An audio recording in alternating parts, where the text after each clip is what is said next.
This is the Jamaica Information Service, the voice of Jamaica. You're inside Jamaica Magazine. Encouraging the information flow, sharing the news and views you need to know. We are building an informed Jamaica every day. Listening to what you say. Hi, I'm Samantha Allen. Welcome to another edition of Jamaica Magazine. Inside today's magazine, administering care to the homeless, the news thread of recent days, and of course, earthquake memoirs and preparedness tips. But before we delve into the hard-hitting issues, here's a performance to perk up the spirit.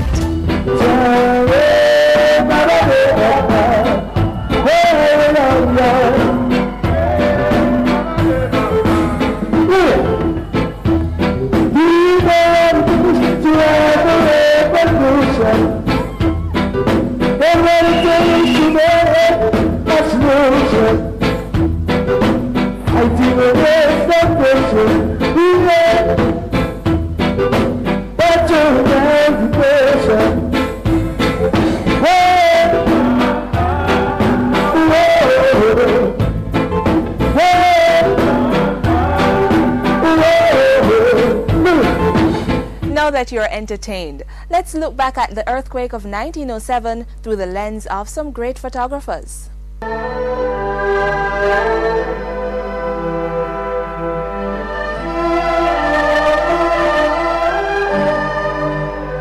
Air distilled, suspended animation,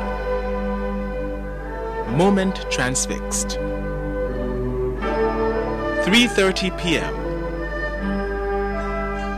Monday, January 14, 1907, etched invariably in history as the instant that Kingston was changed forever.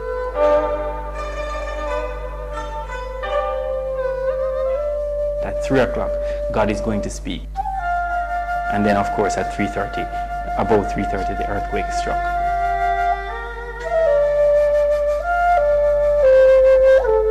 I saw this building before. Now this is what it looks like. This is what the quake did.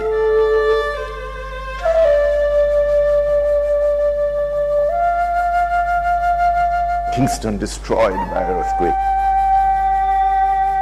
Let them know what had happened to their city, what had happened to the capital of Jamaica.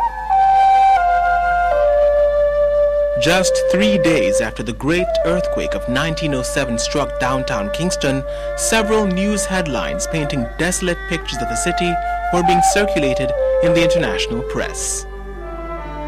Horror and gloom increase. Entire streets leveled and crowds of frightened, shrieking people. The shock lasted nearly 36 seconds. Pillars of smoke rose in Harbour Street, and soon afterwards, flames shot into the semi-darkness. 600 bodies recovered, only a few buildings left standing and not one safe. The first headlines went out without pictures, of course. Kingston destroyed by earthquake and so on. Everybody was curious. Was it really destroyed? How badly damaged was it? And so on. So that people were very curious to see what it looked like. And then the pictures started appearing. Photography was essentially in its infancy in Jamaica at the turn of the 20th century. Even though several persons operated photography studios, the art form was not a well-developed genre.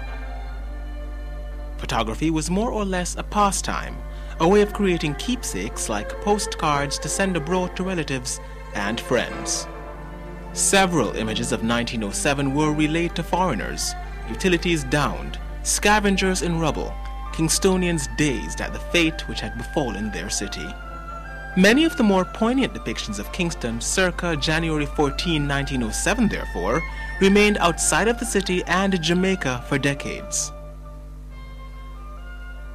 It's what Jamaicans were sending out to the outside world that has survived. You know, there's really very little that has survived in Jamaica itself, except, of course, what the National Library has collected. But most of what I have collected has been literally searching the outside world for images. And I am amazed at how much has survived. I mean, I remember when I first saw my first photograph of the disaster, I said, oh God, I wonder if any more exist. Today, searches on the largest internet-based marketplace, eBay, yield an image of the 1907 Great Kingston earthquake for sale every day. The event is one of the most reported of its time and ranks highly on the list of the best photographed.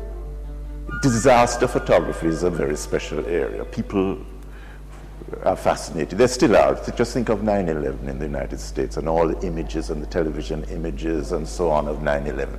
People wanted to see what happened when those planes flew into the buildings. It was very similar. Jamaica was in the headlines. Telegraph and postal services were limited by the disaster, and so the foreign media had to improvise when compiling pictures to accompany their breaking headlines. They commissioned artists to create their own impressions of what Kingston looked like in the wake of the earthquake. Jamaica, however, had its own assembly of photographers who captured several post-quake images and amazingly managed to develop and salvage the collection. There were Theophilus Duperley, grandson of the famous Adolphe Duperley, who printed lithographs of the 1831 Christmas Rebellion and the Emancipation celebrations in Kingston in 1836. H.J. Calm, E.E. Grant, better known for his tourism-related photographs, and John Clary.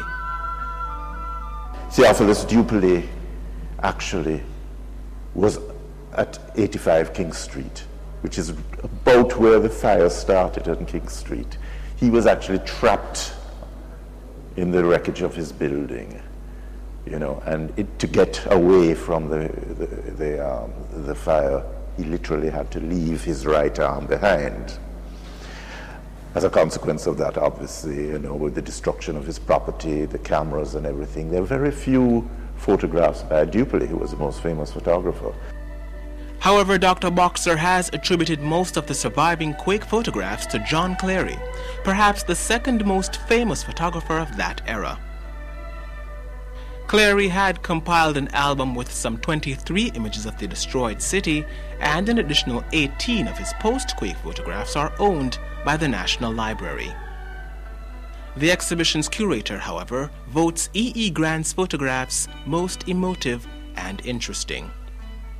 He seems to have been in Kingston and took some of the most powerful images of the earthquake, literally within half an hour after the earthquake and so on. So you see the smoke, you see the firemen struggling, you know, you see people wandering dazed down the street.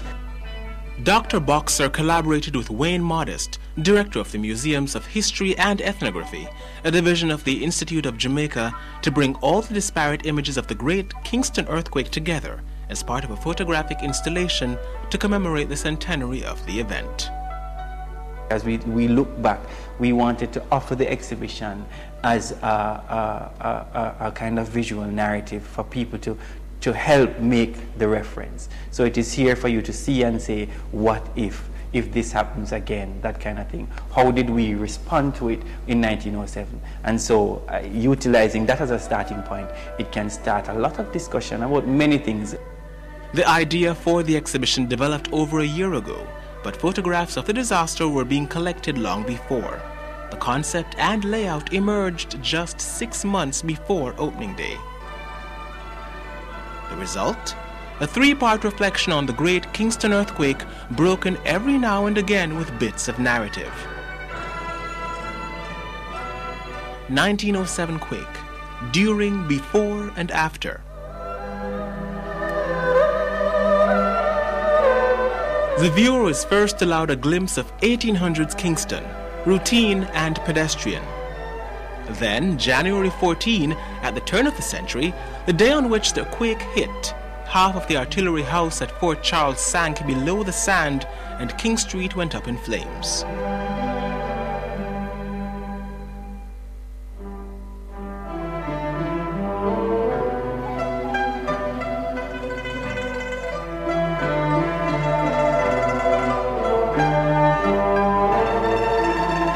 The long but more systematic and planned rebuilding phase ensued. The pamphlet published by a photographer named Calm has a message in it about